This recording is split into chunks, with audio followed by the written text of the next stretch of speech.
రాష్ట్రంలో త్వరలో జరగనున్న సాధారణ ఎన్నికల నేపథ్యంలో ప్రేరేపిత రహిత ఎన్నికల పరిరక్షణను పెంపొందించేందుకు రూపొందించబడిన election Caesar management system ESMS అమలుకు భారత ఎన్నికల సంఘం చర్యలు చేపట్టింది. ఎన్ఫోర్స్మెంట్ ఏజెన్సీల మధ్య అంతరాయం లేని సమన్వయం, గూఢచార భాగస్వామ్యాన్ని నిర్ధారించడం ఈ వ్యవస్థ ప్రధాన లక్ష్యం. ఈ విధానం అమలుపై బెంగళూరులో నిన్న నిర్వహించిన శిక్షణా కార్యక్రమంలో రాష్ట్ర ప్రధాన ఎన్నికల అధికారి ముఖేష్ కుమార్ మీనాతో పాటు పలు కేంద్ర, రాష్ట్ర ఎన్ఫోర్స్మెంట్ ఏజెన్సీల నోడల్ అధికారులు వీడియో కాన్ఫరెన్స్ ద్వారా పాల్గొన్నారు. భారత ఎన్నికల సంఘం అధికార బృందం బెంగళూరులో నిన్న నిర్వహించిన శిక్షణా కార్యక్రమంలో రాష్ట్ర ప్రధాన ఎన్నికల అధికారి ముఖేష్ కుమార్ మీనాతో పాటు పలు కేంద్ర, రాష్ట్ర ఎన్ఫోర్స్మెంట్ ఏజెన్సీల నోడల్ అధికారులు వీడియో కాన్ఫరెన్స్ ద్వారా వెలగపూడిలోని రాష్ట్ర సచివాలయం నుండి పాల్గొన్నారు.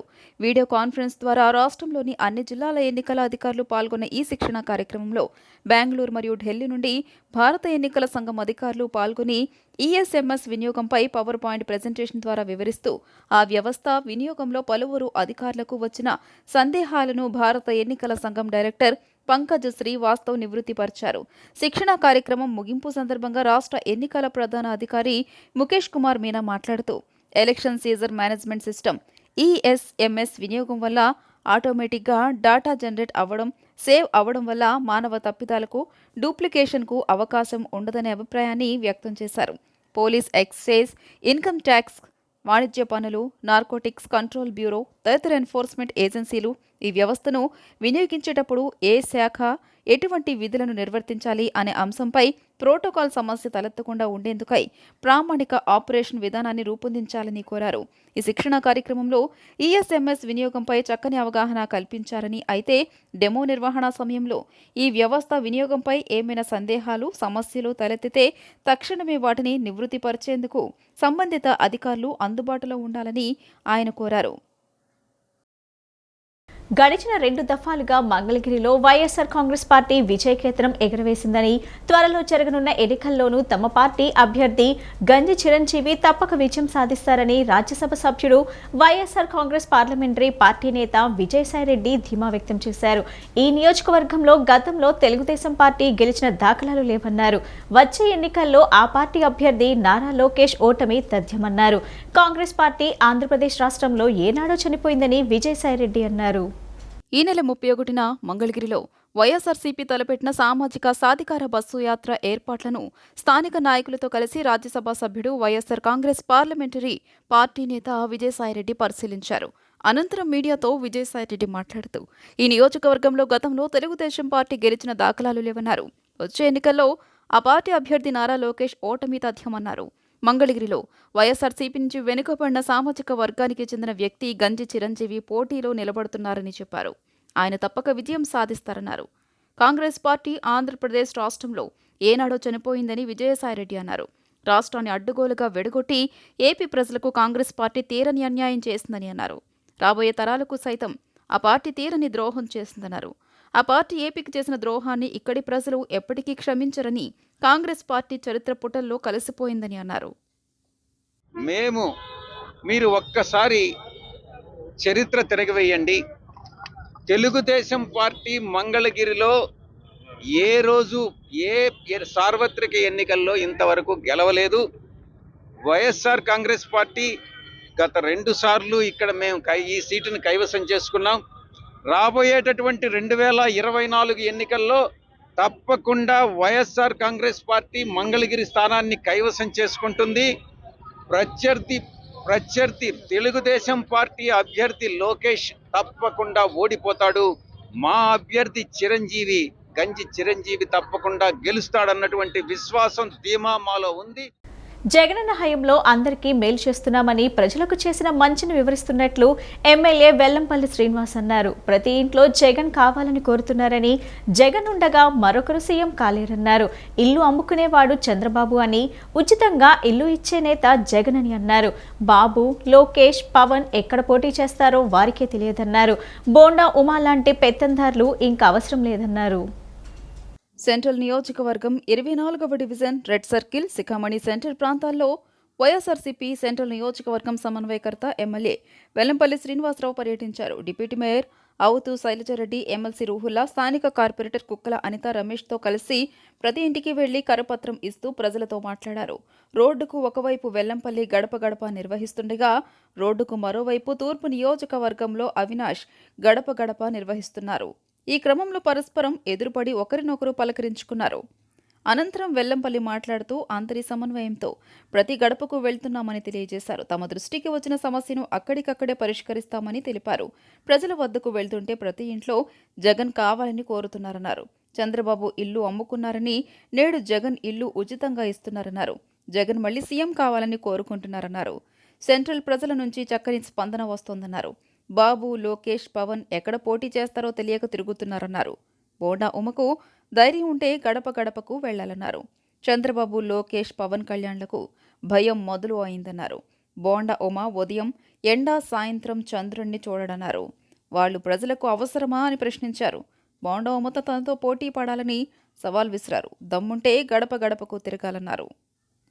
వైఎస్ జగన్మోహన్ రెడ్డి గారు ముఖ్యమంత్రిగా ఉండగా చంద్రబాబు కానీ, పవన్ కళ్యాణ్ కానీ, నారా లోకేష్ కానీ, దిక్కుమాలిన పార్టీలు ఎన్ని ఉన్నా కానివ్వండి, ఎవరి వల్ల కాదు. వైఎస్ జగన్మోహన్ రెడ్డి గారు మాత్రమే కావాలని చెప్పని ప్రతి ఇంట్లో కోరుకుంటున్నారు. అందరికీ కూడా ఇళ్ల స్థలాలు అలాట్ చేయడం జరిగింది. దీంట్లో విడతల వారీగా మొదటి విడత, రెండో విడత, మూడో విడత అని చెప్పని వెళ్తున్నాయి. కోవిడ్ వల్ల రెండో విడత లేట్ అయినా కానీ అందరికీ ఇల్లు కట్టించే బాధ్యత మా జగన్మోహన్ రెడ్డి గారిది. చంద్రబాబు ఇల్లు అమ్ముకునేవాడు, జగన్మోహన్ రెడ్డి గారు ఇల్లు ఉచితంగా ఇస్తారు. ఇవన్నీ కూడా ప్రజలు ఈరోజు మాకన్నీ కూడా ఇవే దీవెనలు. మాకన్నీ కూడా చిన్నపిల్లలకి అమ్మఒడి నుంచి పెద్దలకు పెన్షన్ దాకా చేయూత కానివ్వండి, యువతల్ని క్రీడల్లో ప్రోత్సహించడం కానివ్వండి, ప్రతి ఒక్కటి కూడా ముందుకు తీసుకెళ్తున్నాం. కాబట్టి 175కి 175 గెలిచి తీరుతామని చెప్పని ఈరోజు మా ముఖ్యమంత్రి గారు చెప్పేదానికి కూడా అర్థం ఉంది. ప్రజల సమస్యలు అడిగి తెలుసుకోవడం జరిగింది. తక్షణమే వెంటనే ఏమైనా చిన్న సమస్యల నుంచే వాటర్ ప్రాబ్లం కానీ, యూజిడీ ప్రాబ్లం కానీ ఎక్కడైనా ఉంటే చిన్న చిన్న సమస్యలు సంబంధిత అధికారులతో మాట్లాడి వెంటనే వాటిని పరిష్కరించారు. సీనన్నకి అందరూ ఆరతులు ఇస్తున్నారు, ఆహ్వానిస్తున్నారు, స్వాగతిస్తున్నారు. ప్రతి ఒక్కరు కూడా ఇది వైఎస్ఆర్సీపీ ఇళ్ళు, మీరు రాపోయినా పర్లేదు, సీనన్న నిన్ను పిలిపిస్తాం, జగనన్నని గెలిపిస్తామని తెలియజేస్తున్నారు. ఈ విధంగా జగనన్నకి ఆంధ్రప్రదేశ్ వదులుకునే పరిస్థితే లేదు. మనం సెంట్రల్ నియోజకవర్గంలో వెల్లంపల్లి శ్రీనివాస్ గారికి భారీ మెజార్టీతో గెలిపించే బాధ్యత మా అందరికీ తీసుకుంటామని చిరునవ్వుతూ చెప్తుంటే మాకు ఎంతో ఆనందంగా ఉందండి. చూసుకోండి, ఈ రోజుల్లో చిన్నపిల్లలు స్కూల్కి వెళ్ళి, నాడు నేడు స్కూల్కి వెళ్ళి చూడండి, చిన్నపిల్లలకి ఏమైనా 10 సంవత్సరాలకి ఓట్లు ఉంటాయా? ఉండవు. కేవలం ఏంటంటే అయినా జగనన్న రాజకీయాలు చేయడు. వాళ్ళు మంచిగా చదువుకోవాలి, మన రాష్ట్రానికి కాదు మన ప్రపంచానికి పోటీ పడాలని ఆ ఉద్దేశంతో జగనన్నకి అందరూ తోడుగా ఉంటారు. ఏంటంటే అదేవిధంగా మన వెల్లంపల్లి శ్రీనివాస్ గారికి మంచి మెజార్టీతో సెంట్రల్ నియోజకవర్గం గెలిపించి జగనన్న గిఫ్ట్ ఇస్తామని మేము అందరూ తెలియజేస్తున్నాం. గణతంత్ర దినోత్సవం సందర్భంగా దీర్ఘకాలం శిక్ష పూర్తి చేసుకున్న ఖైదీలకు క్షమాభిక్ష ప్రసాదించాలని సీఎం జగన్మోహన్ రెడ్డిని సిపిఐ రాష్ట్ర కార్యదర్శి కె రామకృష్ణ కోరారు. ఈ మేరకు సీఎంకు రామకృష్ణ లేఖ రాశారు. 5 ఏళ్లు శిక్షణ పూర్తి చేసిన మహిళా ఖైదీలను 7 ఏళ్ల వాస్తవ శిక్షను, 3 ఏళ్ల రిమిషన్ శిక్షతో కలిపి 10 ఏళ్ల శిక్ష పూర్తి చేసిన మగ ఖైదీల విడుదలకు జీవో ఇవ్వాలన్నారు. గతంలో వైసీపీ ప్రభుత్వం విధించిన నిబంధనల కారణంగా వందలాది మంది ఖైదీలకు నిరాశే మిగిలిందన్నారు. ఈ జనవరి 26న అయినా సత్ప్రవర్తన కలిగిన ఖైదీలను విడుదల చేసేందుకు చర్యలు చేపట్టాలని రామకృష్ణ లేఖలో పేర్కొన్నారు. ఇన్నర్ రింగ్ రోడ్ కేసులో టీడీపీ అధినేత చంద్రబాబుకు బెయిల్పై సుప్రీంకోర్టులో ఏపీ ప్రభుత్వం సవాల్ చేసింది. ఐఆర్ఆర్ కేసులో ఈ నెల 10న చంద్రబాబుకు ఏపీ హైకోర్టు బెయిల్ మంజూరు చేసిన విషయం తెలిసిందే. హైకోర్టు తీర్పును ఏపీ ప్రభుత్వం సుప్రీంలో సవాల్ చేసింది. చంద్రబాబు బయట ఉంటే సాక్ష్యాలను తారుమారు చేసే అవకాశం ఉందని ఏపీ ప్రభుత్వం ఆరోపిస్తుంది. ఈ నెల 29న ఈ కేసు విచారణకు వచ్చే అవకాశం ఉంది. సీఎం వైఎస్ జగన్మోహన్ రెడ్డి నాయకత్వంలోనే రాష్ట్రంలో సంక్షేమం, అభివృద్ధి సాధ్యమని AP state minorities finance corporation chairman, YSRCP పశ్చిమ ఇన్ఛార్జ్ షేక్ ఆసిఫ్ అన్నారు. జగన్మోహన్ రెడ్డి నాయకత్వంలో రాష్ట్రంలో గతంలో ఎన్నడూ లేని విధంగా సంక్షేమ కార్యక్రమాలు పరుగులు తీస్తున్నాయన్నారు. దేశంలోని అనేక రాష్ట్రాలు ఏపీలో సంక్షేమ కార్యక్రమాలను అమలు చేసేందుకు కసరత్తు చేస్తున్నాయన్నారు. గడప గడపకు మన ఆసిఫ్ కార్యక్రమంలో భాగంగా 37వ డివిజన్లోని వస్త్రలత, తారాపేట తదితర ప్రాంతాల్లో స్థానిక కార్పొరేటర్ మండెపూడి చటర్జీ ఆధ్వర్యంలో షేక్ ఆసిఫ్ పర్యటించారు. వస్త్రలతలోని ప్రతి దుకాణం వద్దకు వెళ్లి జగన్మోహన్ రెడ్డి చేసిన సంక్షేమ, అభివృద్ధి కార్యక్రమాలను వివరించారు. రానున్న కాలంలో వ్యాపార వర్గాలకు అండగా ఉంటామని హామీ ఇచ్చారు. వస్త్రలత తారాపేట ప్రాంతాల్లో కార్మికులను కలిసి మద్దతు కోరారు. రానున్న ఎన్నికల్లో జగన్మోహన్ రెడ్డిని ముఖ్యమంత్రిని చేయడానికి అందరూ అండగా నిలవాలని విజ్ఞప్తి చేశారు. ఈ సందర్భంగా షేక్ ఆసిఫ్ మాట్లాడుతూ చంద్రబాబు తన పరిపాలనలో అడ్డగోలు నిర్ణయాలతో వేలాది కోట్ల రూపాయల కుంభకోణాలు చేశారన్నారు. విద్య, వైద్య రంగాల్లో జగన్మోహన్ రెడ్డి తీసుకొచ్చిన అనేక సంస్కరణలు ఆయా రంగాలను మరింత పరిపుష్టం చేశాయన్నారు. విద్యారంగంలో నిర్ణయాలు ప్రజలకు ఆరోగ్య భద్రతను కల్పిస్తున్నాయన్నారు. రానున్న ఎన్నికల్లో జగన్మోహన్ రెడ్డిని మరోసారి ముఖ్యమంత్రిగా ఎన్నుకోవాల్సిన అవసరం ఉందన్నారు. దీన్ని ప్రజలు గుర్తించాలని కోరారు. వస్త్ర దుకాణాలు అన్ని తిరిగి ప్రతి షాపుకి వెళ్ళి మమ్మల్ని మేము ఫ్యాన్ గుర్తుకి ఓటు వేయాలని చెప్పి మేము అన్ని షాపులకు వెళ్ళి అడగడం జరిగింది. అలాగే వాళ్ళే స్వచ్ఛందంగా ముందుకు వచ్చి మేము తప్పకుండా వైఎస్ఆర్సీపీని గెలిపించుకుంటామని చెప్పేసి వాళ్ళందరూ చెప్పడం జరిగింది. ప్రతి ఏ సమస్య ఉన్నా సరే వసర్లతలో ఆ సమస్యని పరిష్కరించి మేము ముందుకెళ్తాం, ఆ సమస్యలన్నీ పరిష్కరిస్తామని చెప్పేసి వాళ్ళకి హామీ కూడా ఇవ్వడం జరిగింది. ఈ యొక్క వసర్లత ప్రెసిడెంట్, సెక్రటరీలు, కమిటీ సభ్యులందరూ మాకు తోడుగా ఉండి మాకు అన్ని సహాయ సహకారాలు అందించే విధంగా మేము ఉంటామని చెప్పడం జరిగింది. వాళ్ళు కూడా మాకు మంచి హామీ ఇచ్చి తప్పకుండా మిమ్మల్ని గెలిపించుకుంటామని చెప్పేసి హామీ ఇవ్వడం జరిగింది. యువగలం పాదయాత్ర ద్వారా ప్రజా సమస్యలను తెలుసుకొని నారా లోకేష్ రాబోయే ప్రజాప్రభుత్వంలో వాటిని పరిష్కరించనున్నారని టీడీపీ నాయకులు కేశినేని శివనాథ్ చిన్ని అన్నారు. రాబోయే ఎన్నికల్లో టీడీపీ ఘన విజయం సాధిస్తుందని, యువగలం పాదయాత్రలో ఇచ్చిన హామీలన్నీ అమలు చేస్తారన్నారు. పశ్చిమ నియోజకవర్గం 40వ డివిజన్లో టీడీపీ డివిజన్ అధ్యక్షుడు పివి సుబ్బయ్య ఆధ్వర్యంలో టీడీపీ జాతీయ ప్రధాన కార్యదర్శి నారా లోకేష్ పుట్టినరోజు వేడుకలను నిన్న నిర్వహించారు. ఈ కార్యక్రమానికి టీడీపీ నాయకులు కేశినేని చిన్ని ముఖ్య అతిథిగా విచ్చేశారు. ఈ సందర్భంగా ఆయన మాట్లాడుతూ యువగళం పాదయాత్రకు ప్రజల నుంచి విశేష స్పందన లభించిందని, ప్రజలు బ్రహ్మరథం పట్టారన్నారు. పాదయాత్రలో ప్రజల సమస్యలు తెలుసుకున్న నారా లోకేష్ టీడీపీ ప్రభుత్వం రాగానే వాటిని పరిష్కరించేందుకు ప్రణాళికలు సిద్ధం చేశారన్నారు. పశ్చిమ నియోజకవర్గంలో టీడీపీ పటిష్టంగా ఉందని తెలిపారు. విజయవాడ నగరంలో యువగళం ప్రవేశించేపాటికి అప్పటి వరకు ఉన్న యువగళం ఒక ఎత్తు, 2 రోజులు జరిగిన యువగళం బ్రహ్మాండంగా జరిగారు. అది మీ అందరి సహకారం వల్లే జరిగింది. ముందుగా పశ్చిమ నియోజకవర్గంలోకి ఎంటర్ అయింది. పశ్చిమ నియోజకవర్గంలో యువగళం ఎంటర్ అయ్యేపాటికి 5 రోడ్లు కిక్కిరిసిపోయినాయి. ఆ రోజు అందరూ ఆశ్చర్యపోయారు, ఏదో బ్యారేజ్ నిండుద్ది అనుకుంటే మొత్తం పశ్చిమ నియోజకవర్గం అంతా నిండిపోయింది. కాబట్టి ఇటువంటి స్వాగత సన్నాహాలు ఎప్పుడూ పశ్చిమ నియోజకవర్గం తెలుగుదేశానికి కంచుకోట. డివిజన్ అధ్యక్షుడు సుబ్బయ్య మాట్లాడుతూ నారా లోకేష్ అలుపెరుగని పాదయాత్ర చేసి ప్రతి ఒక్కరి సమస్యను తెలుసుకున్నారని చెప్పారు. ఈ రాష్ట్రాన్ని ఏ విధంగా ముందుకు తీసుకువెళ్లాలని కృషి చేస్తున్నారని తెలియజేశారు. జగన్ పాలనతో అనేక ఇబ్బందులు పడుతున్న ప్రజలు ఎప్పుడెప్పుడు జగన్ను గద్దె దింపుదామా అని ఎదురు చూస్తున్నారని అన్నారు. ఎవరు ఎటు వెళ్లినా తాము పార్టీని వీడేది లేదన్నారు. చంద్రబాబు ముఖ్యమంత్రి అయ్యే వరకు తమ పోరాటం ఆగదన్నారు. ప్రజల విషయాలు మొత్తం తెలుసుకొని ప్రజలకు ఏ విధంగా రేపు ఉపయోగపడాలని ప్రతి ఒక్క విషయము మన జగన్మోహన్ రెడ్డి గారు చేశారు. వారానికి 3 రోజులు చేశాడు. వర్షము, వాన, గాలి, ఎండ అనకుండా ప్రతిరోజు నిత్యము పోరాటము. సుమారు 283 రోజులు ఏమో ఈ పాదయాత్రను దిగ్విజయంగా నిర్వర్తించి 3200 కిలోమీటర్లు తిరిగాడు. ప్రతి ఒక్కరి సమస్య తెలుసుకున్నాడు. ఈ రాష్ట్రాన్ని ఏ విధంగా ముందుకు తీసుకెళ్లాలని వాళ్ళ నాన్నగారు కానీ ఆయన కానీ రేపు ఈ రాష్ట్రాన్ని సర్వనాశనం చేసిన జగన్మోహన్ రెడ్డి గారిని ఇంటికి పంపించడానికి. భారతదేశ అభ్యుదయ ప్రగతికి సాంస్కృతిక విప్లవం అవసరమని సిపిఐ రాష్ట్ర కార్యదర్శి వర్గ సభ్యుడు జి ఓబులేస్ అన్నారు. దేశ ప్రగతికి సిద్ధాంతం, భావజాలం అవసరమన్నారు. వనరులను కార్పొరేట్ కంపెనీలకు దోచిపెడుతున్న పరిస్థితుల్లో లెనిన్ భావజాలాన్ని ముందుకు తీసుకువెళ్లేందుకు ప్రజానాట్య మండలి తన సాంస్కృతిక కళారూపాలతో ప్రజలను చైతన్యవంతులను చేసేందుకు తోడ్పడాలన్నారు. బీసెంట్ రోడ్ సమీపంలోని లెనిన్ కూడల్లోని విఐ లెనిన్ విగ్రహం వద్ద లెనిన్ శతవర్ధంతి కార్యక్రమాల్లో భాగంగా సాంస్కృతిక కార్యక్రమాలు నిన్న సాయంత్రం నిర్వహించారు.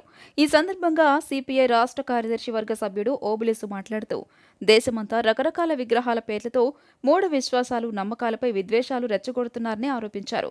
రాజకీయాల్లో మతాన్ని తెచ్చి ప్రజలను భ్రష్టు పట్టిస్తున్నారని ఆవేదన వ్యక్తం చేశారు. దేశ ప్రగతికి సిద్ధాంత భావజాలం అవసరమన్నారు. వనరులను కార్పొరేట్ కంపెనీలకు దోచిపెడుతున్న పరిస్థితుల్లో లెనిన్ భావజాలాన్ని ముందుకు తీసుకువెళ్లేందుకు ప్రజానాట్య మండలి తన సాంస్కృతిక కళారూపాలతో ప్రజలను చైతన్యవంతులను చేసేందుకు తోడ్పడాలన్నారు. ఈ కార్యక్రమంలో కళాకారులు ఆలపించిన విప్లవ గేయాలు అందరినీ అలరించాయి. రైతు దీనస్థితిని తెలియజేసే నృత్య రూపకం ఆలోచింపజేసింది. మనిషిని మనిషి దోచుకోకుండా ఉండేటువంటి ఒక వ్యవస్థ కోసం పనిచేసినటువంటి ఒక గొప్ప మేధావి, ఒక మార్గదర్శి. అటువంటి గొప్ప వ్యక్తి ఆయన. ఒక సిద్ధాంతవేత్తనే కాకుండా ఒక నిర్మాణ దక్షుడు కూడా. మరి ఒక గొప్ప నిర్మాణాన్ని అందించి రష్యా దేశంలో ఒక సోషలిస్ట్ విప్లవాన్ని సాధించినటువంటి వ్యక్తి. సామ్రాజ్యవాదం అత్యున్నత దశ, పెట్టుబడిదారీ విధానం యొక్క అత్యున్నత దశ సామ్రాజ్యవాదం అనేటువంటి ఒక కొత్త థీసిస్ను కూడా రాసి సామ్రాజ్యవాదం యొక్క నిజరూపాన్ని బట్టబయలు చేసినటువంటి వ్యక్తి. మరి అదే సామ్రాజ్యవాదం ఇవాళ వివిధ రూపాల్లో అన్ని దేశాలను కబళించేటువంటి పరిస్థితి ఏర్పడింది. మన భారతదేశంలో కూడా కార్పొరేట్ కంపెనీలు మొత్తం ప్రజల ఆస్తులను, వనరులను దోచుకునేటువంటి పరిస్థితి ఏర్పడింది. ఈ పరిస్థితుల్లో లెనినిజాన్ని సక్రమంగా భారత పరిస్థితులకు అన్వయించుకొని ముందుకెళ్లాల్సినటువంటి అవసరం అనివార్యంగా ఉంది. ఆ పాలకులను నిలదీసే ధైర్యం మన రాష్ట్రంలో ఉన్న ప్రాంతీయ పార్టీలకి లేదు. ఇప్పుడు పరిష్కారం ప్రజలే దానికి పరిష్కారం కనుగొనాల్సినటువంటి సమయం వచ్చింది. ఆ పరిష్కారానికి బాట చూపించేది లెనినిజం, మార్క్సిజం, లెనినిజం వెలుగులో ప్రజా సమస్యలకి, భారతదేశంలో ఉన్న సమస్యలకి పరిష్కారం చూపించాలి. కష్టజీవులు అధికారం చేపట్టినప్పుడే అన్ని సమస్యలకి పరిష్కారం చిక్కుతుందని లెనిన్ చెప్పిన దాన్ని ఈ దేశంలో మనమంతా ఆచరించాలి. ఎవడో వచ్చి ఉద్ధరిస్తాడు అనేటువంటి భావనలోంచి మనమే మొత్తం సమాజాన్ని ఉద్ధరించాలనే స్థాయికి కార్మిక వర్గ చైతన్యాన్ని పెంచడమే లెనినిజం సారాంశం. ఆ సారాంశాన్ని ప్రజల్లో చాటి చెప్పడానికే ఇక్కడ ఈ సాంస్కృతిక ఉత్సవాలు జరుగుతున్నాయి. ఈ ఉత్సవాల్లో నిర్వహిస్తున్నటువంటి కమిటీకి నా తరపున హృదయపూర్వకంగా అభినందనలు తెలియజేస్తాను. Indian Radiological and Imaging Association 76వ జాతీయ సదస్సును ఈ నెల 25 నుంచి 28 వరకు మంగళగిరిలోని సీకే కన్వెన్షన్ సెంటర్లో నిర్వహిస్తున్నట్లు సదస్సు chairman doctor G V Mohan Prasad తెలిపారు. ఇమేజింగ్ బియాండ్ ఇమాజినేషన్ అనే ఇతివృత్తంతో జరిగే ఈ సదస్సులో 3,500 మంది డెలిగేట్లు, 100 మంది విదేశీ ప్రముఖులు, 330 మంది ఫ్యాకల్టీ వస్తున్నారని తెలిపారు. రేడియాలజీలో ఆర్టిఫిషియల్ ఇంటెలిజెన్స్ వంటి అత్యాధునిక సాంకేతికలపై చర్చలు జరుగుతాయని అన్నారు. మంగళగిరిలోని సీకే కన్వెన్షన్ సెంటర్లో ఈ నెల 25 నుంచి 28 వరకు నిర్వహించనున్న Indian Radiological and Imaging Association 76వ జాతీయ సదస్సు వివరాలు వెల్లడించేందుకు నగరంలోని ఓ హోటల్లో విలేకరుల సమావేశం నిర్వహించారు. విలేకరుల సమావేశంలో సదస్సు chairman doctor G V Mohan Prasad, organising సెక్రటరీలు doctor V N Varaprasad, Kuldeep, vice chairman doctor V Suresh, scientific committee chairman doctor Dandamudi Srinivas, vice chairman doctor C H Kishore Kumar, కోశాధికారి డాక్టర్ బిఎస్ఆర్ ప్రసాద్ బాబు పాల్గొన్నారు. సమావేశంలో వారు మాట్లాడుతూ 2024వ సంవత్సరానికి సంఘం జాతీయ అధ్యక్షులుగా డాక్టర్ విఎన్ వరప్రసాద్ రేపు పదవీ బాధ్యతలు తీసుకుంటారని, ఇవి మన నగరానికి, రాష్ట్రానికి గర్వకారణమన్నారు. గత 10 సంవత్సరాల్లో జరిగిన సదస్సులతో పోల్చితే ఇది పెద్ద సదస్సు అని తెలిపారు. 7 కాన్ఫరెన్స్ హాళ్లలో ఏకకాలంలో 330 లెక్చర్స్ జరుగుతాయని తెలిపారు. సుమారు 16 ప్రాక్టికల్ వర్క్ షాప్లు జరుగుతాయని, రేడియాలజీలో ప్రపంచ ప్రఖ్యాతిగాంచిన 100 కంపెనీలు ఎక్విప్మెంట్ను మోడల్స్, టీవీల ద్వారా ప్రదర్శించనున్నారని అన్నారు. సదస్సులో పోస్ట్ గ్రాడ్యుయేషన్ వైద్య విద్యార్థులు 1500 పోస్టర్స్, ఈ పేపర్ సమర్పిస్తున్నారని తెలిపారు. అంతర్జాతీయ స్థాయిలో పేరు గడించి తెలుగువారికి గర్వకారణమైన స్వర్గీయ కాకర్ల సుబ్బారావు పేరు మీద సైంటిఫిక్ గ్యాలరీని సదస్సులో ఏర్పాటు చేశామన్నారు. ఆయన జీవితపు కాలంలో సేకరించిన అరుదైన కేసులకు సంబంధించిన రేడియో ఫిల్మ్లను గ్యాలరీలో డిస్ప్లే చేస్తున్నామని చెప్పారు.